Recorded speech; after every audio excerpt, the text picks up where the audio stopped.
Hello, Poppet. You all right? Hello, and welcome to episode in Game Week 13 of the 1992-93 Premier League season.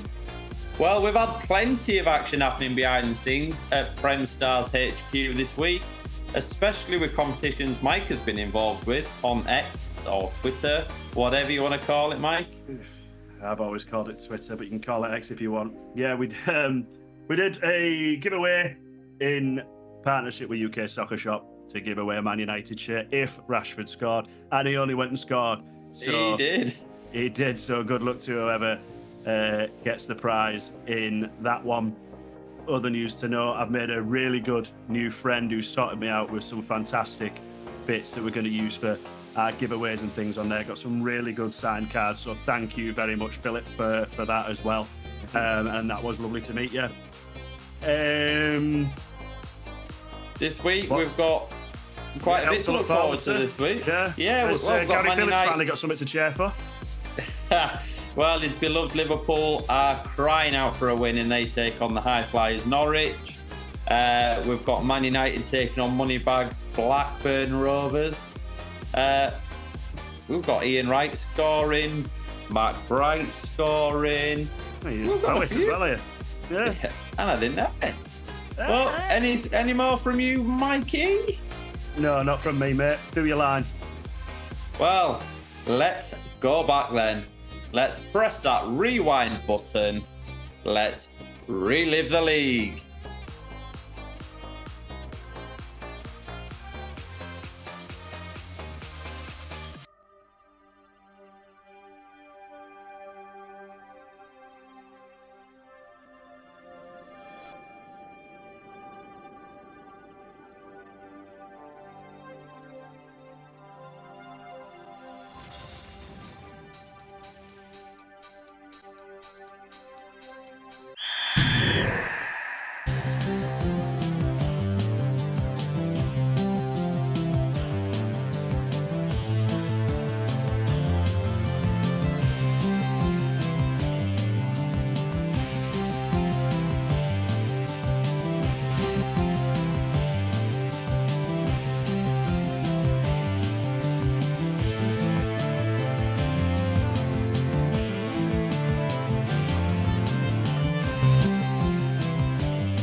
And first up this week, we've got a rearranged fixture from Game Week 4. Well, we've got no idea why it didn't go ahead that week, and we've no idea why it's going ahead this week. But it is. Two out-of-form teams meet at the City Ground as Nottingham Forest take on Middlesbrough. Forest, they haven't won since the opening game of the season, and Middlesbrough without a win in 6. Forest line up with Mark Crossley in goal, Carl Tyler, Stuart Pearce, Gary Charles and Roy Keane at the back, with Gary Crosby, Toddy Orlickson, Scott Gemmell and Kingsley Black in midfield, and Nigel Clough behind Gary Bannister up front. On the bench are Andy Marriott, Steve Chettle and Lee Glover. For Middlesbrough, it's Stephen Pears in goal, Jonathan Gittins, Alan Kernahan, Derek White, Jimmy Phillips and Chris Morris at the back, Mark Proctor and Graham Kavanagh in the middle, with Tommy Wright, Bernie Slaven and Paul Wilkinson up front. On the bench are Andy Collett, Curtis Fleming and Alan Moore. After 66 minutes, Nigel Clough crossed the ball in, Lee Glover tried a shot on goal, the ball bobbled across the box, and the man George Graham tried to sign in the summer, Kingsley Black, fired home by a deflection off Chris Morris. And Forest remain bottom of the league after that win. but they have found a win and 3 points. How do Forest fans feel after that? How do Borough fans feel about that? Yeah. I hope it kickstarts the season, but I can't see it. Borough are now wondering where that next win will be coming from, and they have failed to win in their last 7 games now.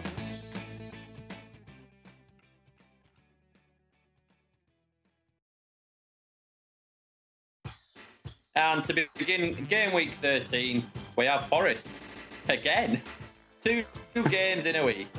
This is on the back of their 2nd win of the season, and they take on Sheffield United.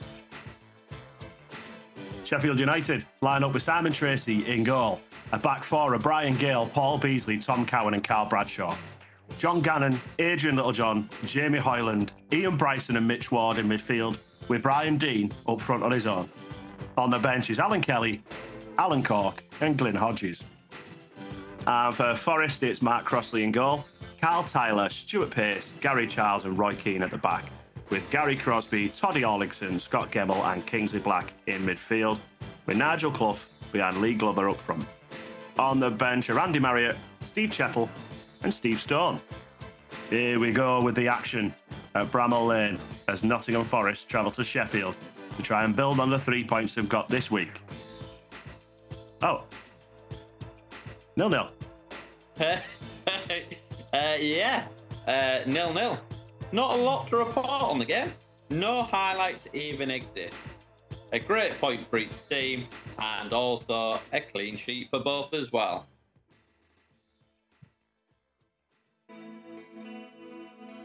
And after 4 successive draws, Coventry need a win to strengthen their early challenge. They take on visitors Chelsea at Highfield Road. And they line up with Steve Agrizovic in goal, Andy Pearce, Kenny Sansom, Peter Atherton and Brian Burrows at the back. The star man of the season so far, Lee Hurst, Lloyd McGrath and Stuart Robson in midfield.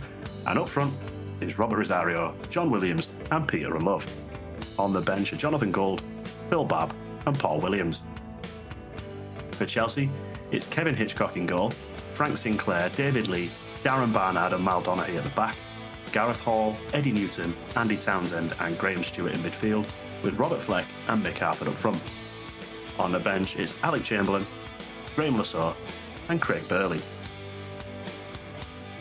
Just after the half-hour mark, Darren Barnard swung in a corner and Mick Harford headed it home to make it 1-0. Well, he claimed it, like any striker would. But let's have another look.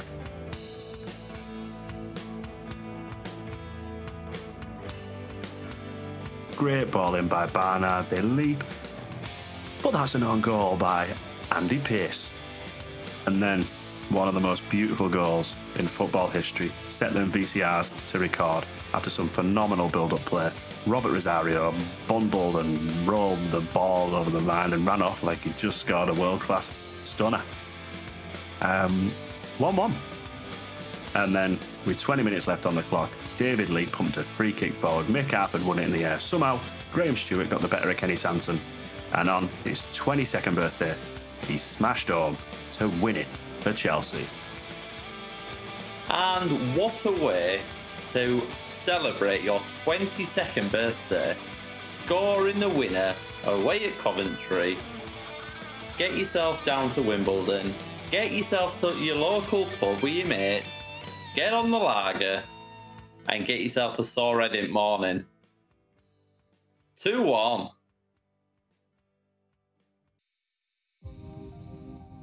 And next up, we head to Portman Road, where we have Ipswich Town, who are unbeaten at home this season, taking on Crystal Palace, who have only the 1 win to their name so far. Ipswich line up with Clive Baker in goal, Neil Thompson, David Linnigan, Mick Stockwell and Gavin Johnson at the back.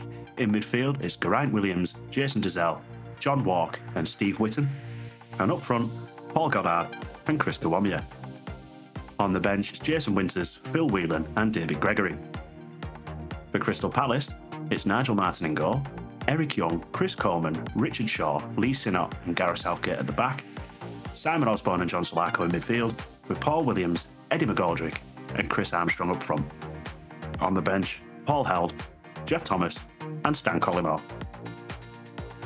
Controversy early doors at Portman Road as Chris Kawami raced into the box and Eric Young did one of the best tackles you'll ever see, but the ref, for some reason, gave a penalty.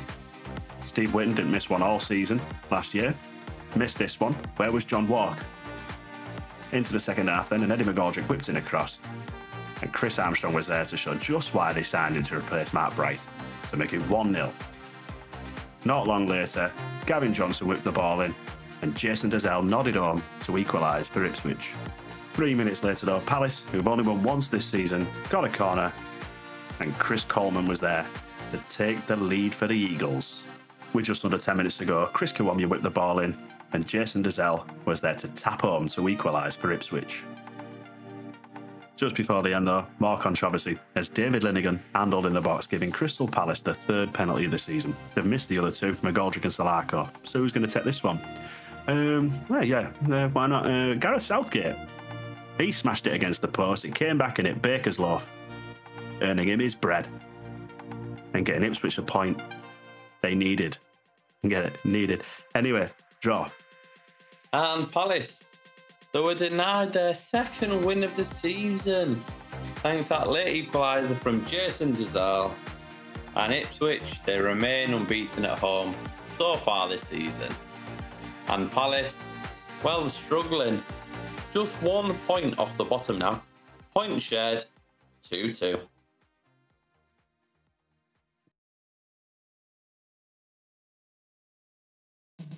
And next up, we've got Man City taking on Southampton. Saints are only 2 points behind City in the bottom half of the table, and they'll be hungry for points at Main Road today. City tend to struggle against Southampton, having only 1 draw in their last 4 home games against them. Let's see how they get on today.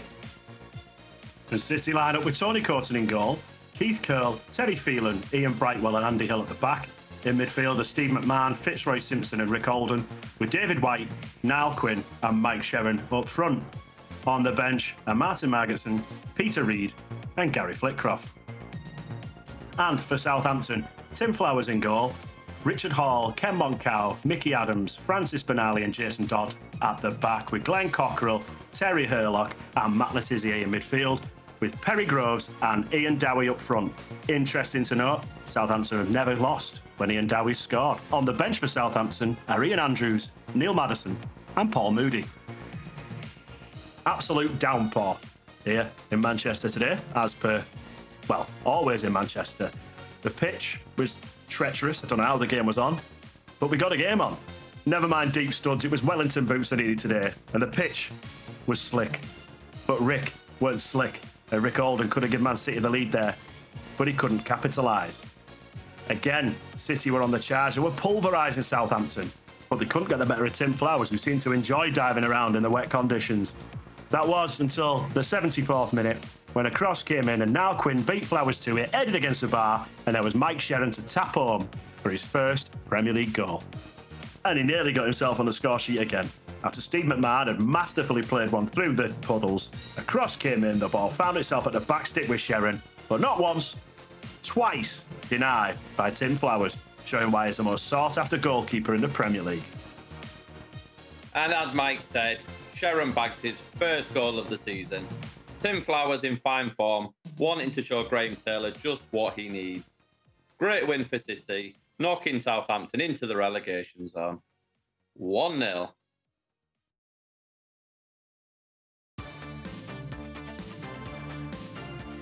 And next up, we have Sheffield Wednesday travelling to Ayresome Park to take on Middlesbrough. Borough bid to end a run of 7 games without a win. Let's see if they can do that today. They line up with Stephen Pears in goal, Jonathan Gittins, Alan Kernahan, Jimmy Phillips and Curtis Fleming at the back. In midfield, it's Chris Morris, Mark Proctor, Graham Kavanagh and Tommy Wright, with Bernie Slaven and Paul Wilkinson up front. On the bench, it's just Andy Collett and Alan Moore. For Sheffield Wednesday, it's Chris Woods in goal, Nigel Pearson, Paul Waterhurst, Nigel Worthington and Viv Anderson at the back. In midfield, Graham Hyde and Carlton Palmer, with John Harkes on the right, Chris Waddle on the left and Chris Bart-Williams behind Mark Wright up front. On the bench is Kevin Pressman, Danny Wilson and Gordon Watson. On the half-hour mark, Graham Hyde started a Sheffield Wednesday breakaway, gave the ball to Chris Bart-Williams. He couldn't find anyone forward, so he passed back to Nigel Worthington, who took a touch, looked up, tried to play a long ball forward to Mark Bright. Alan Kernahan got in the way, but he did a dodgy header. The keeper slipped, Mark Bright ran onto it and made it 1-0 to the Owls. Just 5 minutes later, though, Alan Kernahan passed the ball forward to young 18-year-old Irishman Graham Kavanagh, and he picked out a worldie of a pass up the left wing to Tommy Wright. John Arts closed him down though, but Wright turned him brilliantly with a 360, crossed the ball in and put it on a plate for superstar striker Paul Wilkinson to equalise for Borough.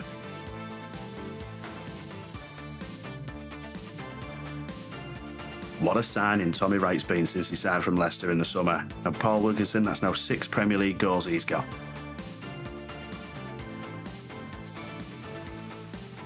Middlesbrough were pushing for that second goal. They had a corner. Carlton Palmer cleared it only as far as Mark Proctor. He gave the ball back to Curtis Fleming, who looked up, gave it to Tommy Wright. He turned on the ball and smashed it towards goal, but produced a great save from England's number 1.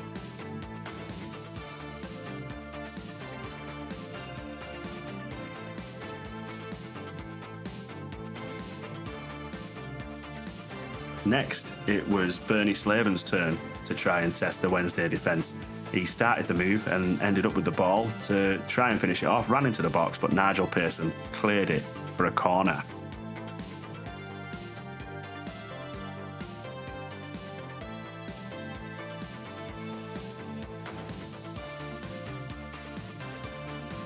The corner was whipped in. It was cleared again by Carlton Palmer, but youngster Kavanagh smashes it home.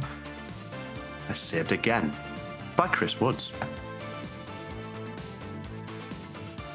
In the second half, Curtis Fleming made a great tackle on Carlton Palmer, gave the ball to Paul Wilkinson. He crossed the ball in, it went a little bit too deep. It came to Tommy Wright. He managed to put the ball back into the box. Mark Proctor hit it on goal. And another save from Chris Woods.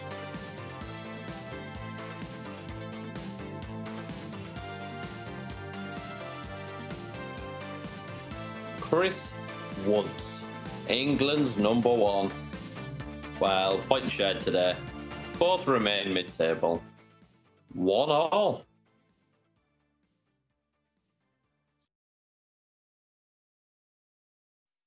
And next up we have Aston Villa, who are unbeaten in their last 8 games.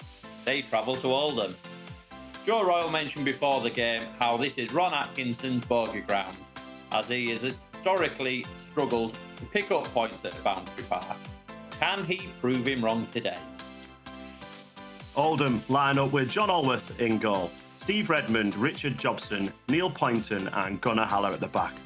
Paul Bernard, Mike Milligan and Nick Henry in midfield, with Ian Marshall, Ian Olney and Graham Sharp up front. On the bench is John Keeley, Neil McDonald and Neil Adams.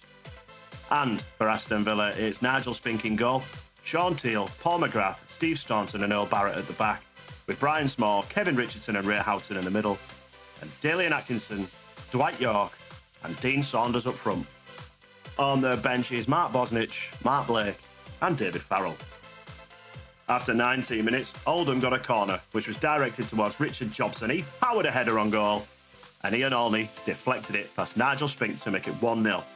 And then, with 9 minutes to go, Dean Saunders whipped in a cross for his mate Dalian Atkinson to head home to get a point for Villa. Well, Ian Olney, Oldham's record signing from the summer. He was desperate to prove a point against his old club, Villa, and he did that in style, giving Oldham that early lead. Aston Villa found their equaliser to stretch their unbeaten run to 9 games, 1-1.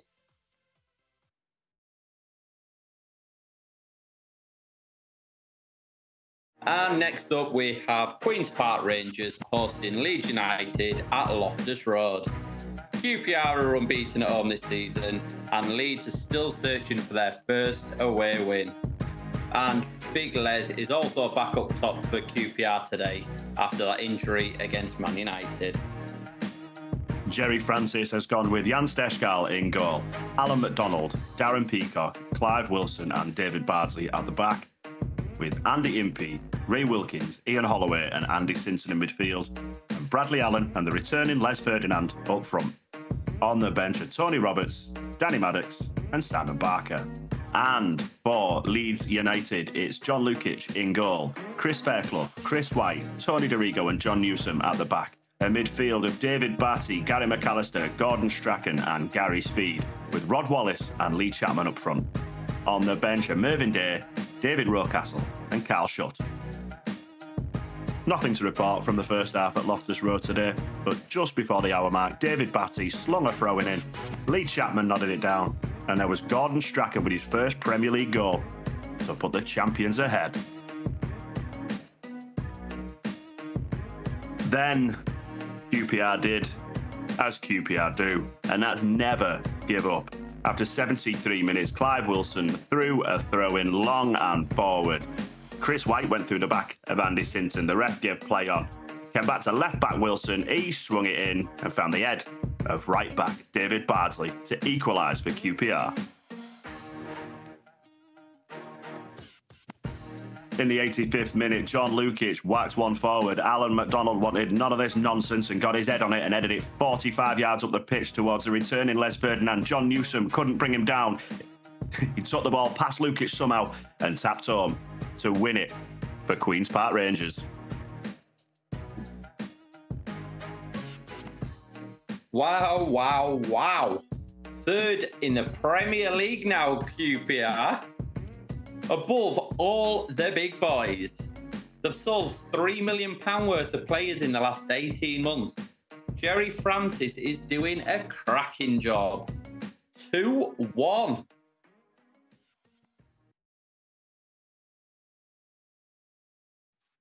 And next up, we have Everton travelling to Highbury to take on Arsenal. The Gunners go into the game on the back of a 6-game unbeaten run and are showing everyone just why they were the bookies' favourites before the season to win the league. Arsenal line up with David Seaman in goal, Tony Adams, Steve Ball, Nigel Winterburn and Lee Dixon at the back. A midfield three of David Hillier, John Jensen and Paul Merson, and three up top with Alan Smith, Kevin Campbell and Ian Wright. On the bench are Alan Miller, Colin Pates and Anders Limpar. And for Everton, it's Neville Southall in goal, Gary Ablett, Martin Keown, Dave Watson and Andy Hinchcliffe at the back. Ian Snowden and Barry Horn in the middle, Peter Beagrie and Robert Barzik are on the wings, with Peter Beardsley behind Tony Cottee up front. On the bench are Jason Caton, Alan Harper and Paul Rideout. Arsenal's first chance today came after Alan Smith laid one off for John Jensen and he fired the ball, but it kept rising over the bar. Not long later, after Steve Ball had headed one up in the air and John Jensen won a header in the midfield, the ball came to Tony Adams, who gave it to Lee Dixon. He played it out wide to Nigel Winterburn, who looked to go down the wing. Passed it inside to Paul Merson, he gave it back to Winterburn. It looked like it went out a little bit, but we'll let him off. The ball came to Jensen. He bludgeoned his way through two defenders, and then Dave Watson fell over. Came to Alan Smith. He played it to Kevin Campbell, who got the better of Martin Keown, but couldn't get the better of Neville Southall. 0-0. Right, we're only 5 minutes into the game. Arsenal have a corner. Merson swings it in. It's cleared out to John Jensen. He gives the ball back to Merson. He takes a touch, looks up, whacks the ball in, and there's Ian Wright to head the ball home. As calm as you like. 1-0 to the Arsenal. Ian Wright in form, but at the right time for Arsenal and at the right time for England, who play Turkey next week. Not long after, Alan Smith got the ball around the halfway line. He looked up and pinged the ball out to the left wing, where Ian Wright was in acres of space. He went on a casual walk up the pitch, took his time, whipped a cross in towards Alan Smith. Andy Hinchcliffe got himself in a tizzy. The ball came to Campbell. He should have put it away, but it was a smart stop by Southall. 1-0. Then Nigel Winterburn played the ball at the wing towards Ian Wright. He was under pressure from Dave Watson, but he did a few kick-ups and then shot from the weirdest angle in the world, and Neville Southall caught it. He rolled the ball out to Andy Inchcliffe, who tried a long ball forward, but Tony Adams got in the way and cleared it up the pitch towards Kevin Campbell. Gary Ablett got his legs twisted up, and Campbell should have capitalised. It went to Alan Smith, who spooned it over from 5 yards. Still 1-0. Everton weren't helping themselves, and not long later, Peter Begbie passed the ball straight to Ian Wright. He did try to win it back though, but Wright ran straight through him. He ran forward and tried a left-footed shot from 35 yards and schnebbed his hammy. Not good. Not good at all. But this is Ian Wright though, and just like last week after his altercation with Stuart Pearce, he tried to run it off. He knocked the ball past Andy Inchcliffe and went on a sprint. Curtain, please. Wright's on the deck. That's the end of his game. He was replaced, though, by Super Swede, an Arsenal fans' favourite, Anders Limpar. And at the first opportunity he got today, he fizzed one from 30 yards, but Southall did well to keep it out. Still 1-0. And only 5 minutes after half-time, Tony Adams won a great header in the air. David Hillier played the ball to Merson. Merson gave it back to Hillier. Hillier gave the ball to Alan Smith. He gave it to Limpar, who played a 1-2 with Paul Merson. He dinked inside Martin Keown, ran in on goal, and slotted the ball past Neville Southall to make it 2-0 to Arsenal, and showing everyone why them Gooners fans love him so much. They weren't stopping there, Arsenal, though, and David Seaman provided one of his famous massive hoof balls up the pitch. It was flicked on by Smith. Campbell turned Watson inside out, but couldn't put it past Southall. Bloody hell, Righty. England got a big game coming up against Turkey. We needed you, man. Good job we've got Shearer, Hursti, Sheringham, David White. Anyway, 4 wins on the bounce for Arsenal. Wright scored just after 5 minutes today. Arsenal control the game perfectly, won all 3 points, 4th in the table. Everton slipped down to 16th, 2-0.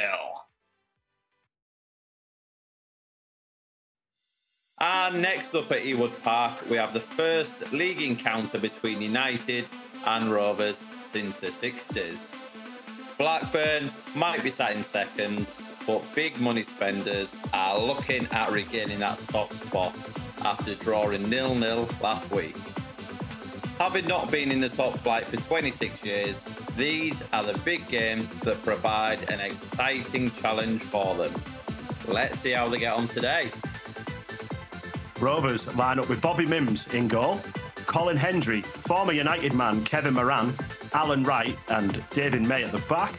In midfield are Gordon Cowans, Tim Sherwood, Jason Wilcox and Stuart Ripley, with Mike Newell and Alan Shearer up front.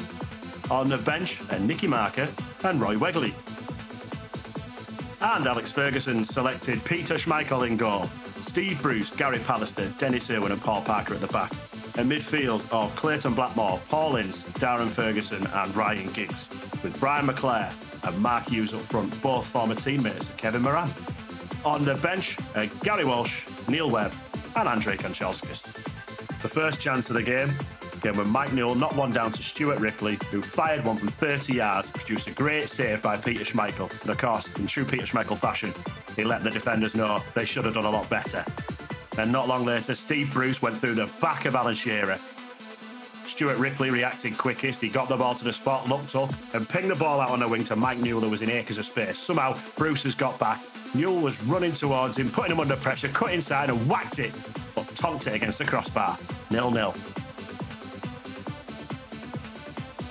Into the second half then, Ryan Giggs swung a corner in, Mims cleared under pressure from Paul Ince. Clayton Blackmore fired one in on goal, but it produced a great save from Mims. United, though, carried on piling on the pressure and Giggs swung in another ball. Another great clearance from Mims under pressure from Paul Ince. The ball landed with Mark Hughes and then Brian McClare had a snapshot on goal. It was blocked by Mims. It was cleared to the edge of the box to Steve Bruce. He cut inside, smashed it towards goal and Tim Sherwood was there to block it and cleared. And that was the end of the action. Well, yeah, there wasn't any goals on show. The biggest attendance so far this season at Ewood Park. Over 20,000 in attendance. The point was good enough to take Blackburn to the top of the table, though. And the first of two games on the Sunday, we have Norwich City travelling to Anfield to take on Liverpool. Liverpool start the day in 15th, while Norwich start joint top, knowing a point will take them back to the top.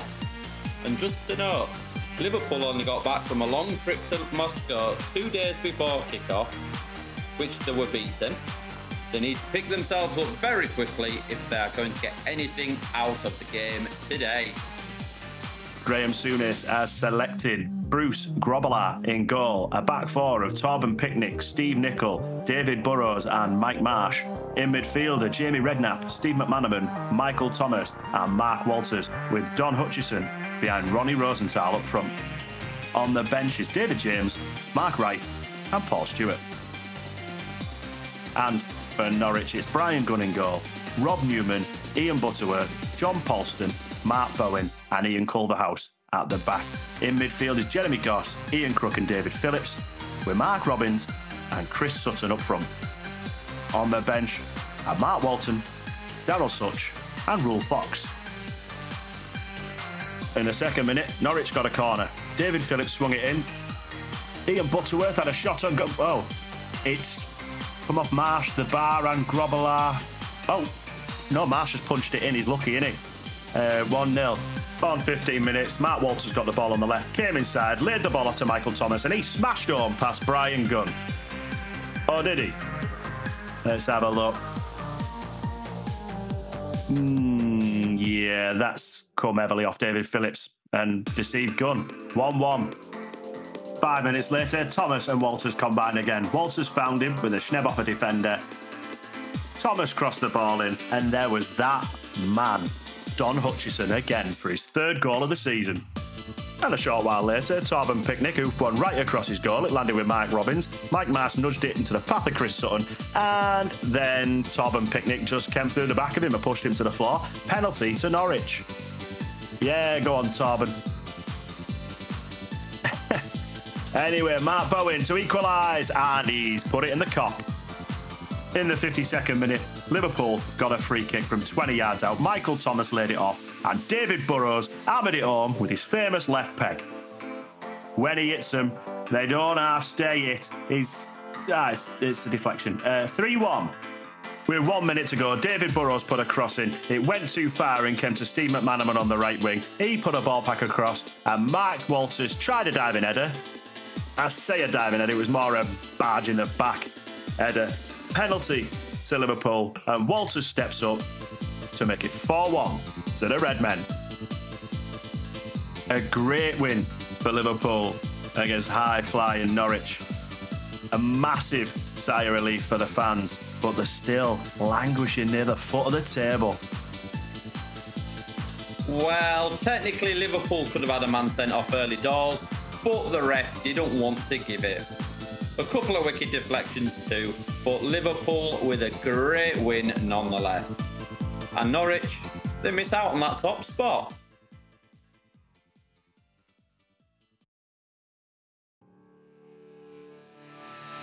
And finally, we have two teams who occupy the two remaining relegation spots before they kick off today, along with Forest, of course. A win is huge for both teams here today, just to get away from that dreaded drop zone. Wimbledon against Tottenham. Take us away. Joe Kinnear's Crazy Gang line up with Hans Sagers in goal, Roger Joseph, Alan McCleary, Scott Fitzgerald and Warren Barton at the back. In midfield, it's Vinnie Jones, Robbie Earle, Steve Cottrell and Andy Clark, with Terry Gibson and John Fashanu, Auga, up front. On the bench, it's Neil Sullivan, Brian McAllister and Dean Oldsworth. And for Tottenham, it's Ian Walker in goal, Neil Ruddock, Gary Mabbott, Justin Edinburgh and Stone Cold Dean Austin at the back. In midfield, it's Vinnie Samways, Steve Sedgley, Paul Allen and Naeem, with Gordon Jory and Teddy Sheringham up front. On the bench is Eric Torsfet, David Owles and Nicky Barmby. In the 38th minute, John Fashanu poleaxed Ian Walker. Steve Cottrell crossed the ball in, and no foul was given. And Terry Gibson turned the ball home to give Wimbledon the lead. I don't know how there's no foul given there, but this is 1992. There's a little lenience. Walker's in agony. He's having to come off. It's the end of his game. But who better to come on than Norwegian international Erik Thorstvedt? That's kind of Neil Ruddock to get a quick touch on Ian Walker's famous curtains. Anyway, into the second half, Teddy Sheringham got the ball out on the right. He swung it in, and there was youngster Nick Barmby for his second goal in 2 games. It did look like Hans Segers had stopped that at first, and it was a great save. We don't have the benefit of any goal line technology here. All we have is constant replays from angles that don't actually show anything better. So let's see if we can make Edna Tail of what went on. Right, so Sheringham gets the ball. They're even doing this part in slow-mo, which is great. He swung it in. Barmby's rose and attacked the ball. Great save by Segers. Yeah, looks like it's rolled back out again. There we go. Great goal by Sheringham. Great head by Barmby. Yeah, 1-1. Well, who is this Nicky Barmby kid? 3 Premier League games to his name now, and he's already bagged 2 goals and a cheeky assist. And, well, a point each today. Better than nothing, I suppose. 1-1. Right, so then that brings us to the end of episode and game week 13 of Relive the League. Let's have a quick look at the top goal scorers. Not many of them got on the score sheet today. Only Ian Wright, Mick Harford and Paul Wilkinson. Shearer, he's drawn a blank. Has his time finished? Was he a flash in a pan? Let's wait and see. Quick glance at the bottom half of the table then. Nottingham Forest, vital win on that game in hand has closed that gap. Southampton, Wimbledon, Palce. In fact, anyone as far up to Everton will be looking over the shoulder there. Liverpool with a vital win as well, taking them up to 13. Ben, over to you for the top half. Well, yeah, top half then. Neither of the top 2 could win today, but a point for Blackburn takes them back to the top. Only on goal difference, but they are still top. And the only other notable mover this week is Arsenal, powering up to 4th. They were pre-season favourites to win the league, and it is looking like they are showing us why. Is that everything, Ben? That's everything from me for this week. I hope you've all enjoyed. Yeah. I hope you've enjoyed and stuff. Yeah, don't forget to pop over to join us on X, Prem Stars HQ, TikTok, Prem Stars 8. Chuck us a like, a subscribe, and a comment if you can. It all helps. And other than that, I'll see you later.